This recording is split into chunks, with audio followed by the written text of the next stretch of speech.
ہمارے اندر نا لوگ بات ہی طاقتور نہیں کرتے. ڈھیر سارے لوگوں کو مظلوم بن کے جینے کا شوق ہے، اپنی کمزوریاں دکھانے کا شوق ہے، اپنی معذوری بیچنے کا شوق. ڈھیر سارے لوگ ہیں جو اپنی غربت کے پیچھے چھپ کر اپنے آپ کو کمزور کر لیتے. ہمارا مزاج بن گیا ہے، ہم نے ہمیشہ ضعیف رہ کے زندگی گزارنی. آپ طاقتور بات کریں، وزادار بات کریں، آپ کی بات کے اندر قوت ہو، آپ کے جملوں میں طاقت ہو، آپ کا لہجہ تنا ہوا ہو، آپ کی گفتگو جھجی تلی ہو، آپ بات کریں تو اس بات میں وزن ہو. ہم نے اپنے آپ کو کمزور کر لیا ہے. جنگ تو بڑی دیر کے بعد کرنی ہے اسرائیل کے خلاف، وہ تو وقت آئے گا. لیکن جب آپ کو بات کرنے کے لیے کہا گیا تو آپ نے بات کرتے وقت بھی کہا جی ہم تو کمزور ملک ہیں، غریب ملک ہیں، بڑی مشکلات ہو جائیں گی، کیسے نظام چلے گا. وہ خدا کے بندو، وہ اور ہیں جو صرف اسباب کی بات کرتے ہیں، ہم تو مسلمان ہیں. ہمارے ساتھ تو خدائی طاقتیں ہیں، نظام غیب سے مدد ہوتی ہے، لیکن وہی کچا پن، وہی مزاج کی کمزوری.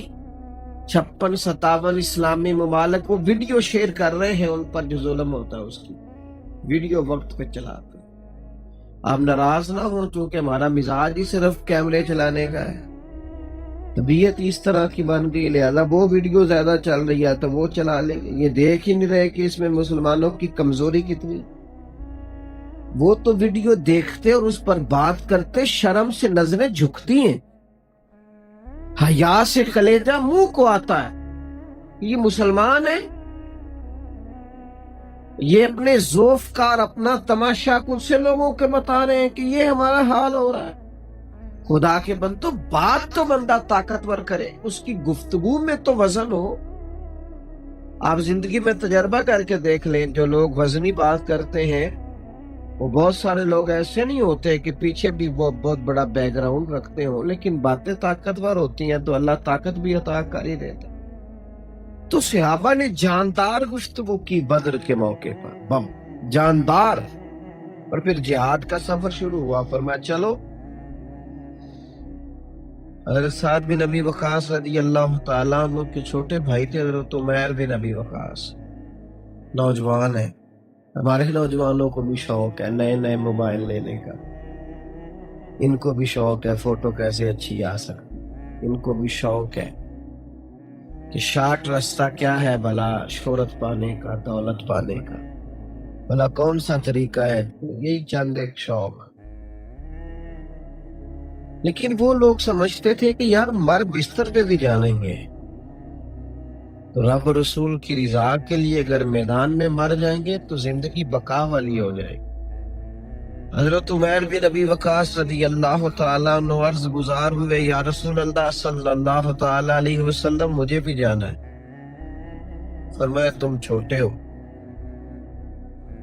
ابھی عمر تھوڑی ہے، قد چھوٹا ہے، اور جہاد جہاد ہوتا ہے، اس میں کچھ بھی ہو سکتا ہے. تیر چلتے ہیں، تلواریں چلتی ہیں، نیزے پرستے ہیں، اس کے اندر حالات عام تو نہیں ہوتے، بچوں کا کھیل تو نہیں ہے. اس کے اندر تو کسی وقت بھی کسی کی طرف بھی اللہ کی طرف سے وعدہ آ سکتا ہے اور شہادت ہو سکتی ہے. تو آپ بچوں کو باقی جگہوں پہ جانے کے لیے تو تیار کیا جاتا ہے، لیکن ان جگہوں پہ جانے کو تو بچے ڈرتے ہیں. تو آپ کی ابھی عمر تقاضا کرتی ہے کہ آپ رکیں. لیکن اس نوجوان سے کہا گیا کہ یہ شہادت کا وقت ہے، آپ ابھی چھوٹے ہیں، کیسے مقابلہ کر پائیں گے. لیکن کیونکہ وہ روز سنتے تھے شہادت کی فضیلتیں، وہ روز سنتے تھے جہاد کی عظمتیں، وہ روز سنتے تھے کہ جو کھڑا ہو جاتا ہے اللہ کی مدد اس کی پشت پناہی کرتی ہے، روز سنتے. جب کہا بھی چھوٹے ہیں تو ان کی آنکھوں میں آنسو آ گئے، وہ رو پڑے، کہنے لگے یا رسول اللہ میں نے جانا ہے، میرا بھی شہادت کو جی چاہتا ہے، میرا بھی دل کرتا ہے کہ جان رب رسول کے نام ہو جائے، میری بھی طبیعت چاہتی ہے کہ میں اپنا سب کچھ اللہ رسول کی بارگاہ میں پیش کر دوں. حضور میں نے جانا ہے. جب وہ روئے کرونا بڑا باکمال ہوتا ہے، کبھی ایک رو پڑے تو کئیوں کا کام بن جاتا ہے۔ وہ روئے تو محبوب کریم علیہ السلام کا دریائے کرم جوش میں فرمایا چل تجھے بھی لے چلتے ہیں۔ اب جہاد کے لیے حضور نے صف بندی فرمائی، یعنی چیزیں آپ دیکھیں بدر میں شروع سے ہی جو چیزیں میسر آ رہی ہیں وہ حوصلہ مضبوط کرنے والی نہیں۔ پہلے تو 1000 کے مقابلے میں جانا ہے، پھر یہ کہ اسلحہ پورا نہیں، پھر جب بدر میں پہنچ گئے تو جو علاقہ اچھا تھا، سخت تھا، جہاں پانی تھا وہاں کفار نے قبضہ کر لیے، اور یہ جو ریتلا علاقہ تھا یہ مسلمانوں کے پاس آیا۔ یہ لیٹے ہیں نا یہاں حفیظ جلندری، تو مرحوم کہنے لگے کہ زمین دعا کرنے لگی اللہ کی بارگاہ، گرمی بڑی سخت تھی، رمضان کا مہینہ تھا، زمین کہنے لگی کہ الہی تیرے محبوب کے قدم جب میری اس خاک پہ آئے تو مولا حکم دے سورج کو اب نہ آگ برسائے، میرے دامن سے گر ان کو ہوائے گرم آئے گی تو مجھ کو رحمت للعالمین سے شرم آئے گی۔ یا رسول، صحابہ نے کٹورے بھر لیے، زمین پہ بھی کچھ انہوں نے ریت کی چھوٹی چھوٹی دیواریں بنا کر کے وہاں بھی پانی کو جمع کر لیا، اور پھر کیفیت یہ ہوئی کہ زمین بھی ریت کی وجہ سے سخت ہو گئی، چلنا آسان ہو گیا، ان کی جانب کیچڑ ہو گیا۔ پہلی خدائی مدد تو یہ آئی۔ اب نبی پاک علیہ السلام نے صحابہ سے فرمایا کہ تم تھوڑے ہو یا زیادہ ہو صفیں مرتب رکھنی ہے۔ نبی پاک نے صفیں مرتب کی، یعنی ہمیں سبق دیا کہ بندہ تھوڑا ہو یا زیادہ ہو۔ بے ترتیب جو لوگ ہوتے ہیں نا، ہماری سوسائٹی کا سب سے بڑا مسئلہ یہ ہے کہ ہم غیر مرتب لوگ ہیں، غیر منظم لوگ، ہماری طبیعت نہیں۔ کسی جگہ کسی دوست کو کہہ دیا جائے نا ادھر نہ جانا، تو پھر وہ پوچھتا ہے کہ بھلا دیکھو تو صحیح ادھر ہے کیا۔ جس کو آپ نے کہہ دیا نا تھوڑا پیچھے ہٹ جا، اس کا ترجمہ ہے کہ آپ نے اسے کہا ذرا آگے آ جا۔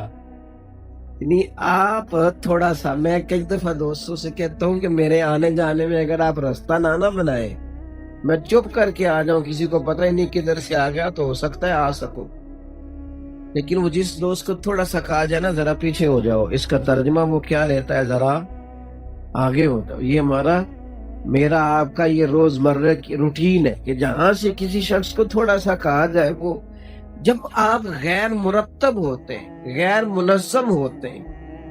ہم دیکھتے ہیں کچھ لوگوں کو ابتدائے رمضان میں بھی مسجدیں فل ہوتی ہیں اور اختتام میں بھی مسجدیں نہیں۔ بعض دوست ایسے ہیں جو بےچارے ایک مہینہ بھی استقامت سے عبادت نہیں کرتے، پہلے دن آپ کو تراویح میں مسجدیں فل ملیں، اور پھر 3 4 5 دن کے بعد وہی نمازی جو روٹین میں پکے تھے وہی رہ گئے۔ منظم زندگی خوبصورت ہوتی، غیر منظم نہ ہوا۔ 313 لوگوں کی نبی پاک نے باقاعدہ صفیں بنائی، اور رسول اللہ صلی اللہ تعالی علیہ وسلم نے انہیں تیار کیا، تم نے کہاں کھڑے ہونا ہے، تم نے کہاں کھڑے ہونا ہے، تم نے کیا اپنی زندگی میں نظم کا خیال کریں۔ ہم اس محبوب کے ماننے والے ہیں جو جنگوں میں بھی نظم و ضبط کا خیال فرما۔ آپ دیکھیے ایک چھوٹا سا نظم ہی ٹوٹا تھا نا احد میں، تو صحابہ کرام علیہم رضوان فرماتے ہیں اس کی ہمیں قیمت دینی، نظم نہیں توڑے، روٹین کو ڈسٹرب نہیں کریں، آپ روٹین کے ساتھ سارے کام کریں۔ تو صفے سرکار سیدھی کرا رہے تھے۔ آج تو بڑے لوگ اپنے آپ کو قانون سے بالا تر سمجھتے ہیں نا، ان پر تو نہیں نا ہوا، اتنا بڑا آدمی ہے، اور وہ مطلب اس کو تو وہ اشارے والا جب روکتا ہے اسے پتہ چل جائے افسر بیٹھا تو چلان نہیں کرنا، اس نے سلوٹ مارنا ہے، کیونکہ یہ سلوٹ کا ٹائم ہے۔ تو چلان کسی غریب آدمی کا کرے گا، انہوں کہے گا تو سائڈ تے لاؤ، وہ جناب میرے جلدی ہے کاغذ پورے ہیں، کہتے نہیں تو سائڈ تے لاؤ، کیونکہ تو بندہ غریب ہے، تیرا لیول اور ہے۔ نبی پاک صفیں سیدھی کرا رہے۔ حضرت سواد رضی اللہ تعالیٰ عنہ کا پیٹ تھوڑا بڑا تھا، ذرا باہر نکلا ہوا تھا، اللہ کے محبوب صفیں سیدھی کراتے، تیر ذرا ان کو چبھ گیا، فوراً عرض کی حضور مجھے تیر چبھا ہے، بدلہ چاہیے۔ تو کریم نے کیا فرمایا؟ ہمیں سبق دیا نبی پاک نے کہ کبھی تو اپنے آپ کو قانون کے حوالے کرو۔ اللہ کے رسول محبوب کریم علیہ السلام نے اپنے آپ کو پیش کیا، فرمایا بدلہ لے، چلتا ہے اس کے بعد دیکھیں، اسی وقت فرمایا بدلہ لو، تیر تھمایا، فرمایا بدلہ دے۔ یار یاد نہیں کبھی کسی نے زیادتی کیتی نہیں، کبھی پتہ ہی کوئی نہیں۔ جو معصوم ہے وہ تو خیر ہے کہ میں پیش کرتا ہوں، اور جو قدم قدم غلطیاں کرتے ہیں ہماری طرح کے لوگ، ان کے دعوے سنے تو بڑے اونچے۔ یہ طبیعت زندگی میں قانون پر اس وقت عمل ہوگا جب کوئی آدمی اپنے آپ کو قاعدے سے بالا تر، اگرچہ حضور ولا الورا ہے، لیکن ہماری تربیت کے لیے محبوب نے کہا بدلہ لو۔ حضرت سواد کہنے لگے حضور وہ میرا تو پیٹ سے کپڑا ہٹا ہوا تھا، تو محبوب نے بھی کپڑا ہٹایا تو وہ دوڑ کے گئے اور حضور کے وجود نور کو چومنا شروع کر دیا۔ یا رسول اللہ یہ تو بہانہ بنایا تھا کہ چلو مجھے سعادت نصیب ہو جائے، تو محبوب نے صفیں سیدھی کرا۔ پھر بخاری مسلم میں حدیث ہے، بعض لوگ کہتے پتہ تھا تو فلاں کام کیوں کیا، اگر پتہ تھا تو پھر یہ کیوں ہوا؟ یہ بھی بڑی عجیب بات ہے۔ ٹیچر جب طالب علم سے کوئی سوال پوچھتا ہے تو اس کا معنی کیا ہوتا ہے؟ ٹیچر کو نہیں پتا؟ اگر وہ کہے کہ جناب اس کو پتا تھا تو اس نے پوچھا کیوں؟ بہت سارے لوگ کہتے ہیں فلاں بات پوچھی، پتا ہوتا تو کیوں پوچھی؟ نبی پاک صلی اللہ تعالی علیہ وسلم کو جنگ کا پتا تھا، لیکن حالات کے تقاضوں کے مطابق سارے کام اس لیے ہمیں کر کے بتائے کہ ہمارے لیے تو اسوہ بنے نا۔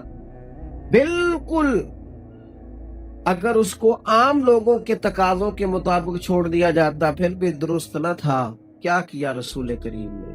بخاری مسلم میں حضرت انس بن مالک رضی اللہ عنہ کی روایت موجود ہے، یہ سنو اور دیکھو عقیدے کا حسن کتنا نکھرتا ہے۔ فرماتے ہیں حضرت انس بن مالک جنگ سے پہلے ہی نبی پاک علیہ السلام نے چھڑی مبارک سے نشان لگا کے فرمایا یہاں مرے گا ابو جہل، یہاں مرے گا عتبہ، یہاں مرے گا عتیبہ۔ ایک دن پہلے ہی علم غیب رسول کے منکر اس حقیقت کو بھول جاتے ہیں، غیب مانا کہ راز ہے لیکن راز اپنوں سے کم چھپاتے ہیں۔ نبی پاک علیہ السلام نے قبل بتا دیا سارا۔ اب صفیں سیدھی ہو گئی، تیاری ساری کرا دی، صحابہ اپنی اپنی جگہ پہ محب ہو گئے۔ یہ ایک چھوٹا سا فرق ہے اور یہی سب سے قیمتی فرق ہے اور یہی سب سے عمدہ ہے۔ یہی مسلمان اور کفر کے درمیان پہچان کراتا ہے۔ یہاں بھی صفیں سیدھی ہو گئیں، کفار نے بھی تیاری کر لی، اب رات گزرے گی تو صبح جنگ ہوگی۔ کیفیت یہ ہے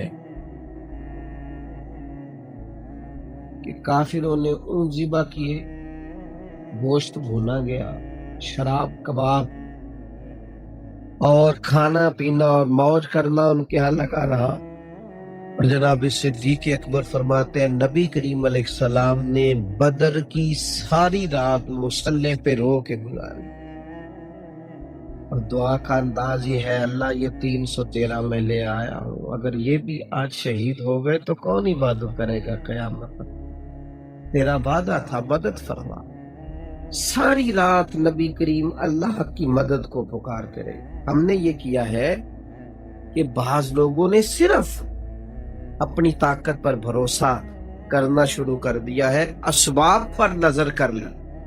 جب تک خدائی مدد نہیں ملتی، دنیا میں ڈھیر سارے لوگ ایسے ہیں جو زیادہ قابل نہیں، جو بہت زیادہ باصلاحیت نہیں، لیکن ان کے پاس جو مدد ہے وہ خدائی ہے۔ ان کو اللہ تبارک و تعالیٰ کی مدد ملی تو وہ کئی اور لوگوں سے آگے نکل گئے۔ ایک ہوتا ہے قابلیت اور ایک ہوتی ہے قبولیت۔ اگر کسی کو قبولیت ملے تو پھر قابلیت تھوڑی بھی ہو تو کرم ہو جاتا ہے، لیکن اگر قابلیت ہو اور پیچھے قبولیت نہ ہو تو پھر کیا اس کا نتیجہ نکلے گا ساری رات نبی پاک نے نماز. آج کچھ لوگ یہ بھی کہتے ہیں آپ صرف دعا کر رہے ہیں فلسطین کشمیر کے لیے، دعا سے کیا ہوتا ہے؟ اور میں نے کہا اللہ کے بندے، دعا جب ہوتی ہے تو پھر نبی کریم دعا فرمائے تو اللہ 7,000 فرشتوں کا نزول فرماتا ہے، پھر اللہ کی مدد آتی ہے. دعا تو ہتھیار ہے، آپ دعا کو معمولی سمجھتے ہیں؟ کافر کے پاس یہ ہتھیار نہیں دعا والا، اللہ نے یہ مومن کو عطا فرمایا ہے.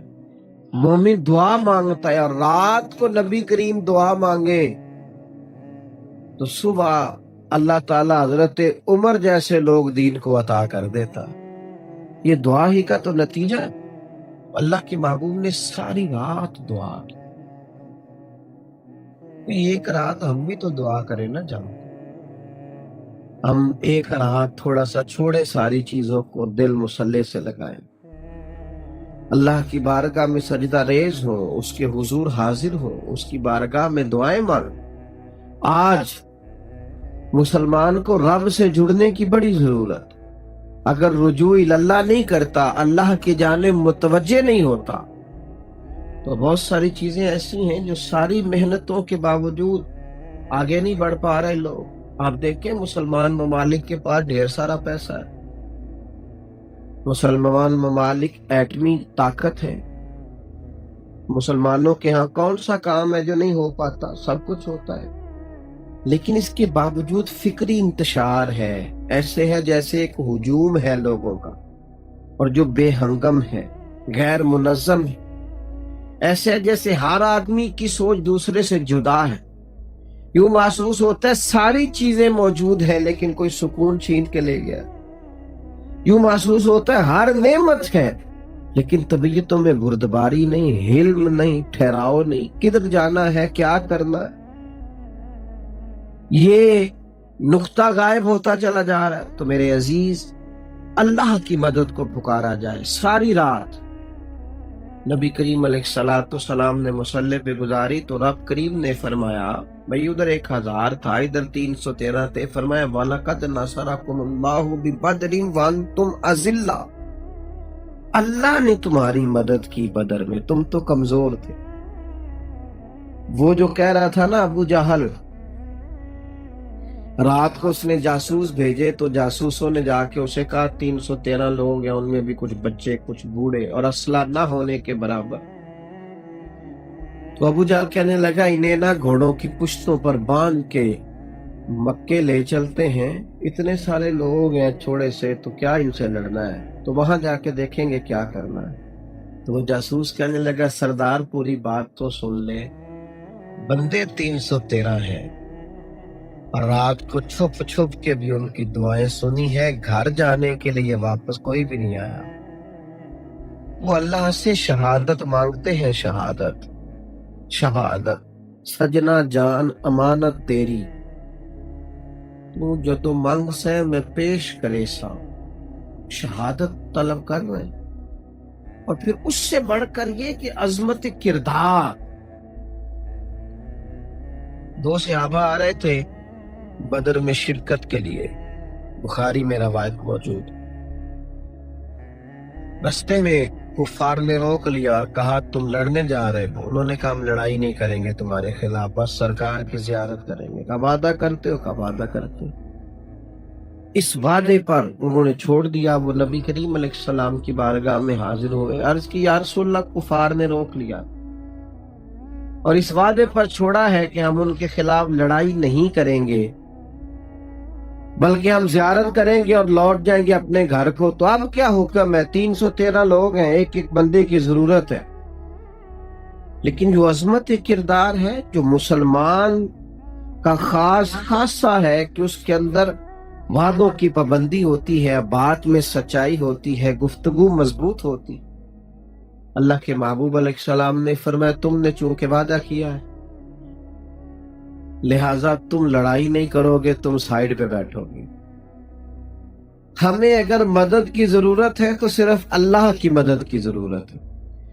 کوئی چور رستہ تلاش کر کے آگے جانا، چور ساری زندگی وہ لوگ بیچارے ڈھونڈتے رہے جن کے رستے چور دروازے کے تھے نا، ڈھونڈتے ہی رہے، پیچھے ہی رہ گئے سب سے.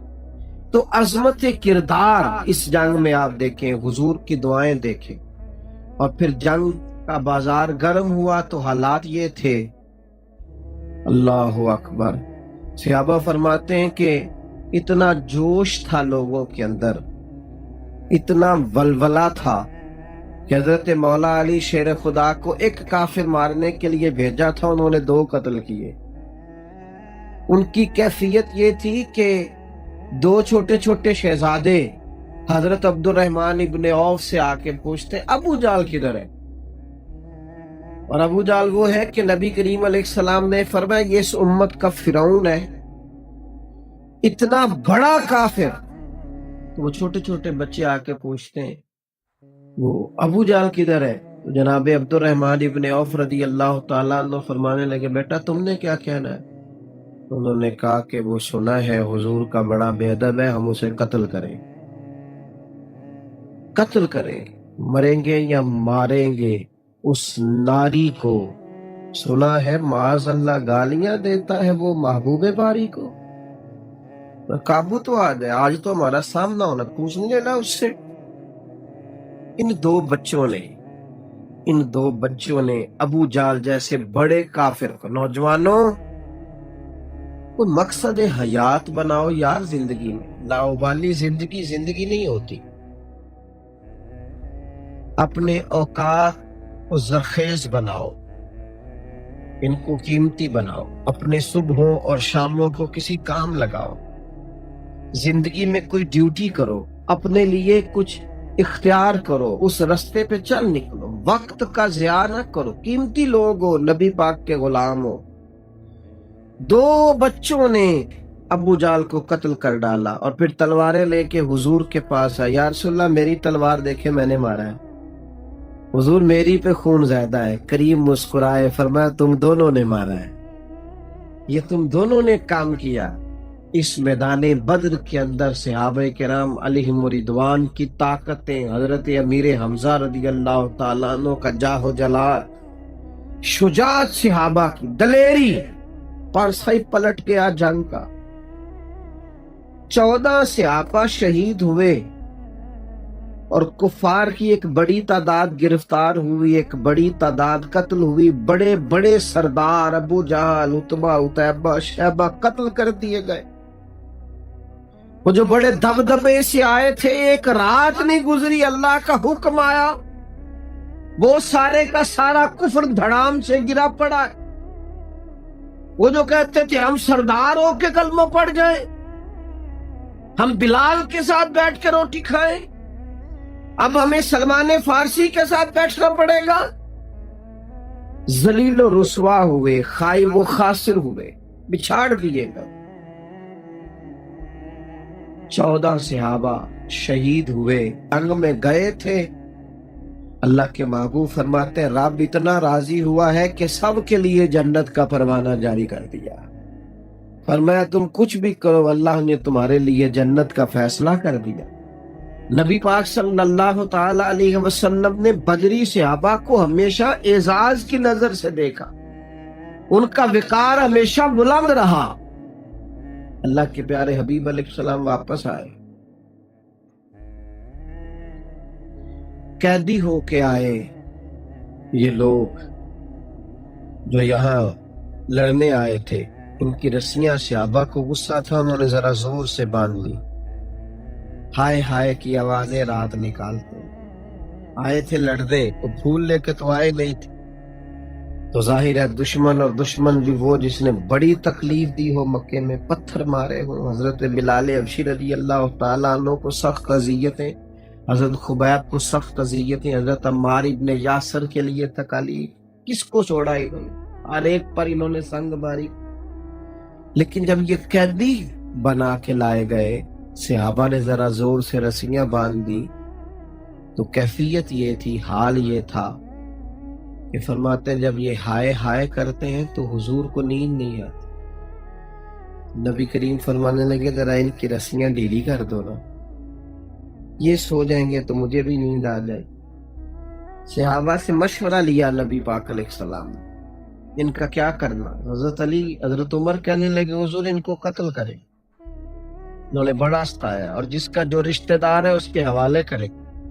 حضرت صدیق اکبر نے اور بعض دیگر صحابہ نے مشورہ دی، حضور فدیہ لے کے نہ چھوڑ دے، یہ ہمارا مسلمانوں کا کام ہے کہ جس حد تک آسانی کی جا سکتی ہے کی جائے، فدیہ لے کے نہ چھوڑ دے، جان ان کی بخش دی جائے۔ حضرت عائشہ صدیقہ رضی اللہ تعالیٰ عنہ فرماتی ہے نبی پاک کو تو طریقہ ہی آسانی کو اختیار کرنے کا، حضور نے فرمایا فدیہ لے لو چھوڑ دو، فدیہ لے لو چھوڑ دو۔ اب فدیہ شروع ہوا۔ حضرت عباس نبی کریم کے چچا ہیں، وہ گھر سے جب آئے تھے، اگرچہ ان کے دل میں اسلام پہلے سے گھر کر گیا تھا، انہیں لایا بھی، بعض روایتوں میں زبردستی گیا تھا،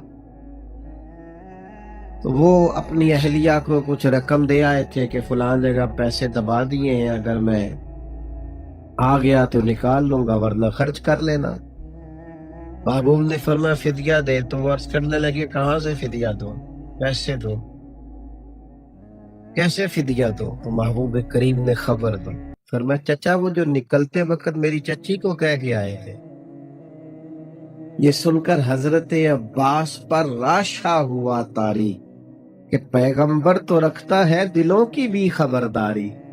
خیال آیا مسلمان نیک و بد پہچان جاتے ہیں، محمد آدمی کے دل کی باتیں جان جاتے ہیں صلی اللہ تعالی علیہ۔ حضرت عباس تو اسی وقت ہی دل دے بیٹھے، کہنے لگے یہ میرے اور میری اہلیہ کے علاوہ کسی کو پتہ نہیں، اور اگر آپ کو پتہ ہے تو آپ واقعی اللہ کے سچے رسول۔ ڈھیر سارے لوگوں نے حضور کا علم شریف دیکھ کر کلمہ پڑھا۔ اب فدیہ دیا جا رہا ہے، فدیہ۔ اس وقت تک ابھی کافر کے ساتھ، مشرک کے ساتھ نکاح منع نہیں تھا، اور روٹین یہ تھی کہ کہیں شوہر مسلمان ہے اور عورت غیر مسلم ہے، اور کہیں عورت مسلمان ہے تو شوہر نے ابھی کلمہ نہیں پڑھا۔ نبی کریم علیہ السلام کے داماد ابو العاص بھی کفر کی طرف سے لڑنے آئے تھے۔ جناب زینب رضی اللہ تعالیٰ عنہ جو حضور کی بڑی بیٹی ہے، نبی پاک کی کتنی صاحبزادی ہیں؟ دیر کر دی آپ نے بتانے، سارے بولیے۔ سب سے بڑی سیدہ زینب ہے، اور حضور کی ہر شہزادی شانوں والی، عظمتوں والی، برکتوں والی۔ یہ الگ بات ہے کہ سیدہ فاطمہ سے رسول پاک کا پیار جو ہے وہ انفرادی ہے، اس کا جواب نہیں، ان کی عظمتوں کا جواب۔ لیکن حضور کی 4 صاحبزاد، حضرت زینب کے شوہر کفر کی طرف سے لڑنے آئے تھے، ان کے لیے جب فدیے کی بات کی گئی تو انہوں نے ایک ہار فدیے میں بھیجا۔ یہ ہار کون سا تھا؟ جیسے یہ ہار آیا، رسول کریم کی مقدس آنکھوں میں آنسو آ گئے۔ یا رسول اللہ یہ کون سا ہار ہے؟ تو فرمایا یہ سیدہ خدیجہ نے دیا تھا اپنی بیٹی جناب زینب۔ جنگ ہو گئی، ختم ہو گئی، کفار کو آزادی ہو گئی، وہ چلے گئے فدیہ دے کے، لیکن کفر کے دل میں مسلمانوں کی دھاک بیٹھ گئی، پورا عالم کفر ڈرنے لگا۔ یہ آپ بڑی سادی مثال سے بات سمجھ جائیں گے۔ آپ نے دیکھا ہوگا کہ کلاس میں سارے بچے اگر شور کر رہے ہو نا، تو ایک بچے کو ڈانٹ دیں تو دوسرے بھی عبرت پکڑ لیتے ہیں، ایک کوئی ڈانٹنا پڑتا ہے ذرا سا، اور باقی بھی سارے ٹھیک ہو جاتے ہیں۔ وہ کفر جو آیا سارے کا سارا مسلمانوں کے خلاف لڑنے کے لیے، جب بدر کے میدان کے اندر انہیں اتنی عبرت ناک ناکامی ہوئی اور شکست فاش ان کو نصیب ہوئی، تو کفر کے دلوں میں مسلمانوں کا روب پڑ گیا۔ اب وہ کئی دفعہ سوچتے تھے، بات کرتے، ہمارا یہ حال ہے کہ ہم بہت تن آسان لوگ ہیں، سونے سونے اسی گھروں میں لگے ہوئے ہیں، زبردست قسم کے محلات ہم نے بنائے، ہمارے کھانے، ہمارے صوفے، ہماری آسودہ زندگی، کس کا مرنے کو جی چاہے گا؟ جب زندگی اتنی نعمتوں کی انواع و اقسام کی ہو جائے نا، آسانی والی ہو جائے، جب کپڑوں کو مٹی لگنا تو دور ہے، سلوٹیں بھی پڑے تو بندہ پریشان ہو کہ فوٹو صحیح نہیں آئی، وہ لوگ میدانوں میں کیسے نکلیں؟ وہ جدوجہد کیسے کرے؟ مسلمانوں نے بڑے بڑے محلات کھڑے کر کے آسودہ زندگی حاصل کر کے اپنے آپ کو ذہنی طور پر کمزور کر لیا، اور اس نے حد کر دی فلسطین کو ستانے، کمال کر دی۔ جس طرح بندہ کسی سے ڈرتا نہیں، وہ کیا کہتے ہیں پنجابی میں، جڑا سپ تو ڈر جائے پھر رسیاں تو بھی پیا ڈرتا ہے، ایسے ہی ہوتا ہے۔ ساری قوم کو تو ڈرا دیا ہے۔ یہ صوفیاء نے طاقتور کرنا تھا، یہاں لوگ بیٹھے ہیں تویز دینے والے، وہ سارے کہنے نے وہ تیرے کالا جادو، کالا جادو والا بیچارہ جنگ کرنے تھوڑی جائے گا، جس پر تویز اثر کر گئے ہیں وہ میدان میں نکلے گا۔ ہر شخص نے تو ہر ایک کو کمزور کر دیا، ذہنی طور پر پوری طور پر مفلوج کر دیے نوجوان۔ مائیں کہتی ہیں بالکل بیٹا دروازہ نہ کھولنا، ہماری لڑائی نہیں، وہ پتہ نہیں کس کی۔ ہم نے اپنے آپ کو خود غرض بنایا، دن بدن تن آسان بنا۔ ہم سوچتے ہیں کوئی کام کرنے سے پہلے میرا ذاتی نفع کیا ہوگا، مجھے کیا ملے۔ قوم جب اس طرح کے رویوں کا شکار ہوتی ہے تو بزدلی کی طرف جاتی ہے، موت سے ڈرنے لگتی ہے، مزاجوں میں کمزوری پیدا ہوتی ہے، ان کے جذبے ٹھنڈے ہو جاتے ہیں، مان پڑ جاتے۔ اور ایک ڈھیر سارا طبقہ ہے جو محنت کر کے کھاتا ہی نہیں، فارغ ہے، امیروں کے آسرے پہ زندگی گزر رہی ہے، کسی کی تعریف کر لی 10 منٹ اور اس سے روٹی کھا لی، کسی کی خوشامد کر لی اور اس سے تھوڑا سا اپنے لیے اکٹھا کر لیا۔ جن لوگوں کی زندگی اتنی کمزور ہو جائے کہ بازو کی طاقت پر بالکل بھروسہ نہ کرے، محنت بالکل چھوڑ دے، جدوجہد بالکل چھوڑ دے، ان کا پھر یہی حال ہوتا۔ ہلاکو خان نے کیا کیا؟ اس نے مسلمانوں کو قتل کر کر کے ان کے دلوں میں اپنا رعب پیدا کر دیا تھا، ڈرتے تھے، سہم جاتے۔ ہلاکو خان کے خاندان کی ایک بی بی 10 مسلمانوں کو کھڑا کر گئی، کہنے لگی یہاں سے ہلنا نہ، میں گھر سے تلوار لینے جا رہی ہوں، تمہیں مارنا ہے میں نے۔ وہاں کھڑا کر گئی دیوار کے ساتھ، گھر سے تلوار لے کے آئی، وہ اتنے رعب کا شکار تھے کہ بھاگ بھی نہیں سکے، بھاگ تک نہیں سکے۔ وہ کہہ گئی تھی خبردار، تمہیں پتہ ہے میں کون ہوں، جانا نہیں۔ حالانکہ بھاگ کے جان بچائی جا۔ مسلمان تو رعب کا شکار ہے بھائی، یہ تو سرمایہ جمع کیے ہوئے ہیں، ذرا بات ہوتی ہے تو خوف، ذرا بات ہوتی ہے تو ڈر۔ جب تک میدان بدر سے فیض نہیں لیتے، جب تک ان رستوں کے مسافر نہیں بنتے، تمہاری زبانوں پہ کلمہ حق آ نہیں سکتا۔ جب تک تم شہدائے بدر کی طرف دیکھ کر اپنے دل کو مضبوط نہیں کرتے۔ آپ کو نام آتے ہیں شہدائے بدر کے؟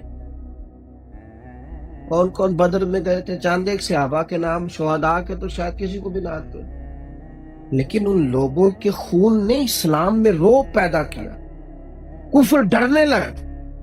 ایک وقت تھا کہ حضرت عمر نیرا خط لکھ دیتے تھے تو کافر اپنے گھر میں کانپ جاتا تھا، عمر کا خط آ گیا، سادے کپڑے پہن کر اور سادی غذا کھا کر حضرت ابو عبیدہ بن جراح گھس گئے کفر کے میدانوں میں۔ حضرت عمر جب ملنے گئے نا ان سے، وہ سپہ سالار تھے، جناب فاروق ملنے گئے تو حضرت عمر نے کہا ان سے کہ یار تو میرا دوست ہے، اور یہ اتنے عظیم آدمی سے حضرت ابو عبیدہ کہ جناب فاروق اعظم نے اپنے وصال پہ فرمایا تھا اگر آج وہ حیات ہوتے تو میں شورا نہ بناتا، سیدھا سیدھا انہیں امیر المومنین بناتا۔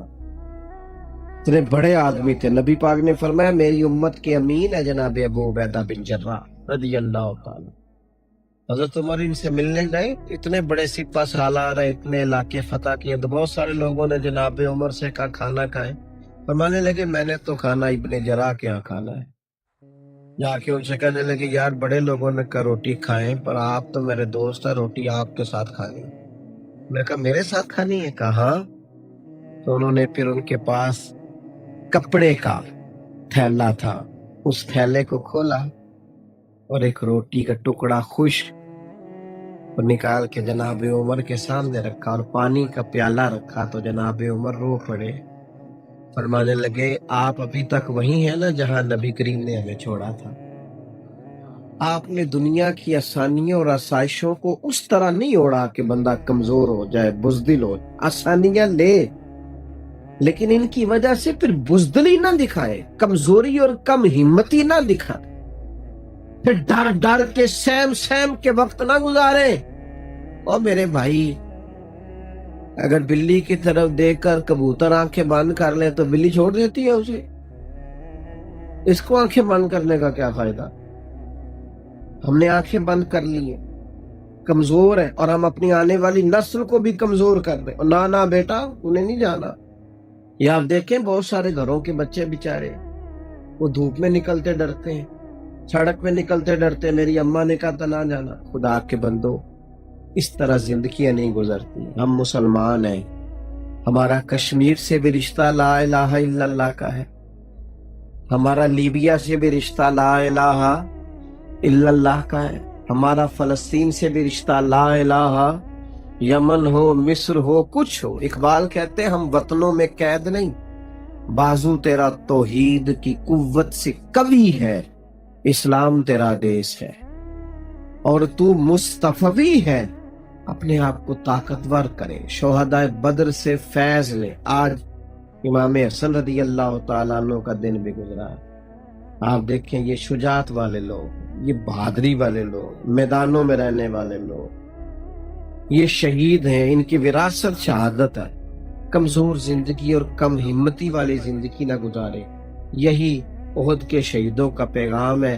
میری آپ سے خاص گزارش یہ ہے کہ جن لوگوں نے ابھی تک تلاوت قرآن شروع نہیں نہ کی، مہربانی کریں، ابھی تو رمضان آدھا ہوا ہے، آج سے قرآن پاک پڑھنا شروع کریں۔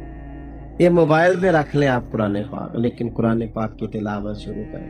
آخری 10 راتیں ہیں رمضان شریف کی، کوشش کریں رات کو تہجد میں اٹھنا ضرور نصیب۔ اور یہ واقعہ حضرت عیسیٰ علیہ السلام کے دور کا ہے۔ ایک شخص حضرت عیسیٰ علیہ السلام کی خدمت میں حاضر ہوا اور اس نے کہا حضور میں آپ کی صحبت میں رہنا چاہتا ہوں، آپ سے دین سیکھنا چاہتا ہوں، برکتیں لینا چاہتا ہوں۔ آپ نے اس کو اجازت دے دی کہ ٹھیک ہے میرے ساتھ آپ رہیں، سفر کریں۔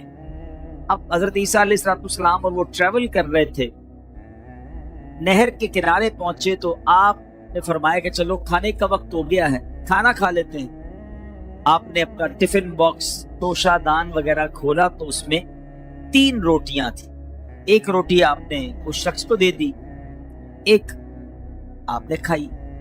حضرت عیسیٰ علیہ السلام نہر سے پانی نوش کرنے گئے تو اس شخص نے تیسری روٹی نکال کر چھپا لی۔ حضرت عیسیٰ جب واپس آئے تیسری روٹی نہ دیکھی، آپ نے فرمایا بتاؤ تیسری روٹی کہاں گئی؟ اب اس شخص نے جھوٹ بولا اور کہنے لگا کہ مجھے معلوم نہیں کہاں گئی۔ تھوڑی دیر بعد آپ آگے چلے تو راستے میں ایک ہرنی ملی جس کے 2 بچے تھے۔ آپ نے ہرنی کے ایک بچے کو اپنے پاس بلایا، وہ آ گیا، آپ نے اسے ذبح کیا، بھونا، دونوں نے مل کر کھایا۔ کھانا جب گوشت کھا چکنے کے بعد آپ نے ہڈیوں کو جمع کیا اور فرمایا کم باذن اللہ، اللہ کے نبی ہے نا، آپ کی زبان سے یہ نکلا تو ہرنی کا بچہ زندہ ہو کر پھر ماں کے ساتھ چلنے لگے۔ یعنی آپ نے اس ہرنی کا گوشت، بچے کا گوشت بھی کھا لیا اور دعا ایسی دی، کرم ایسا فرمایا کہ وہ ہرنی کا بچہ پھر زندہ ہوا اور چلنے لگ گیا۔ تو آپ نے اس شخص سے کہا کہ تجھے اللہ کی قسم، اس رب کی قسم جس نے مجھے یہ معجزہ دکھانے کی طاقت عطا کی، بتا تیسری روٹی کہاں گئی؟ وہ کہتا ہے حضرت مجھے نہیں معلوم۔ پھر دوبارہ جھوٹ کہا، پھر فرمایا، پھر ساتھ چلنے لگے۔ دریا سامنے آ گیا، there is no way to cross river، کوئی طریقہ نہیں تھا۔ آپ نے کیا کیا؟ اس شخص کا ہاتھ پکڑا اور پانی کے اوپر چلتے ہوئے دریا پار کر لیا۔ اللہ کے نبیوں کو اللہ نے بڑے کمالات سے نوازا ہے۔ اور اب جب کراس کر لیا ریور تو پھر سوال کیا کہ اس رب کی قسم جس نے مجھے یہ معجزہ دکھانے کی طاقت عطا کی، بتا تیسری روٹی کہاں گئی؟ وہ شخص کہتا ہے مجھے نہیں معلوم۔